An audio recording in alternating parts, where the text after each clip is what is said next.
கும்பராசிக்காரர்களுக்கு ஏற்றங்கள் இருக்கும்.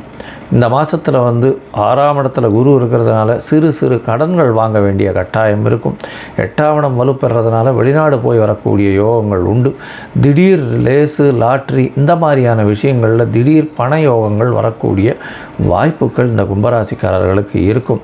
ஆனால் மென்டல் ஸ்ட்ரெஸ்ஸு கொஞ்சம் அதிகமாகவே இருக்கும். உடல் உழைப்பு கொஞ்சம் அதிகமாகவே இருக்கும். ஃபிசிக்கல் ஒர்க்கிங் ரொம்ப அதிகமாக இருக்கக்கூடிய வாய்ப்புகள் நிச்சயமாக இருக்கும். அது தவிர பார்த்தீங்கன்னா பரிவர்த்தனை யோகம் படுறதுனால தந்தையின் மூலியமாக உங்களுக்கு பணவரவு இருக்கக்கூடிய வாய்ப்பும், அது தவிர உங்களுடைய வெளிநாடு வெளியூர் போய் படிக்கக்கூடிய வாய்ப்பும், மேல் படிப்புக்கு உண்டான காலகட்டமும் அமையும். தந்தையின் உடல்நிலையில் நல்ல ஒரு ஏற்றம் இருக்கக்கூடிய காலகட்டம். தாயின் உடல்நிலையில் நிச்சயமாக சற்று பின்னடைவு இருக்கக்கூடிய வாய்ப்புகள் நிச்சயமாக உண்டு.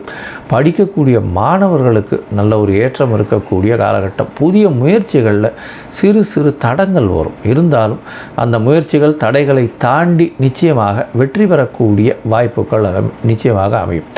இந்த மாதத்தில் பார்க்கும்பொழுது உங்களுடைய ராசிக்கு செவ்வாய் 10ஆம் அதிபதி மற்றும் 3ஆம் அதிபதி அவர் 9ஆம் இடத்துல இருக்கிறதுனால கண்டிப்பாக எந்த தொழில் செய்கிறீங்களோ அதில் வேலை, அதாவது தொழில் வேலை அதிகமாக இருக்கும், பணவரவு அந்த அளவு இருக்காது.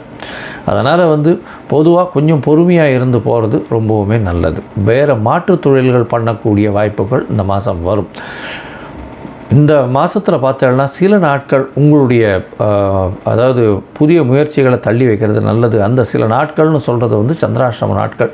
சந்திராஷ்டமம் அப்படின்னு சொல்லும் பொழுது புதிய முயற்சிகள் இல்லாமல் பார்த்துக்கிறது நல்லது. வெளியூர் வெளிமாநில பிரயாணம் இல்லாமல் பார்த்துக்கிறது நல்லது. 8ஆம் இடத்துல சந்திர பகவான் போய் இருக்கும் பொழுது சந்திராஷ்டமம்னு சொல்கிறோம். இது சந்திராஷ்டமம் ஏன் பார்க்கணும் அப்படின்னா நிச்சயமாக தவறுதலாக, ஏன்னா மதிகாரகன் மறைந்திருக்கும்போது தவறான முடிவுகள் எடுக்கக்கூடும். அதனால் கண்டிப்பாக இந்த காலகட்டத்தை தவிர்க்கிறது நல்லது. ஒருவேளை நீங்கள் பண்ண வேண்டிய கட்டாயம் இருந்தால் சந்திரனுக்கு உண்டான எளிய பரிகாரம்னு சொல்லக்கூடிய பசும்பால் வாங்கி ஒரு 1/2 டம்ளர் அருகில் இருக்கக்கூடிய விநாயகர் கோவிலில் கொடுத்துட்டு போங்க. உங்களுக்கு சந்திராஷ்டமத்தின் தாக்கம் நிச்சயமாக குறையும்.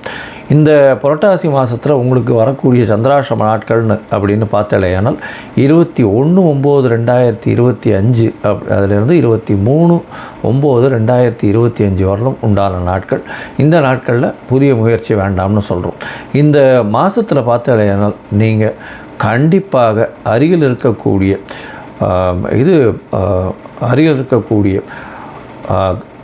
வெங்கடேச பெருமாள் கோவிலுக்கு போயிட்டு வாங்க. திருப்பதி ஒரு தரம் போயிட்டு வர முடிஞ்சதுன்னா நிச்சயமாக போயிட்டு வாங்க. நல்ல ஒரு ஏற்றம் இருக்கும். ஏன்னா 7.5 சனி வேறு இருக்குது.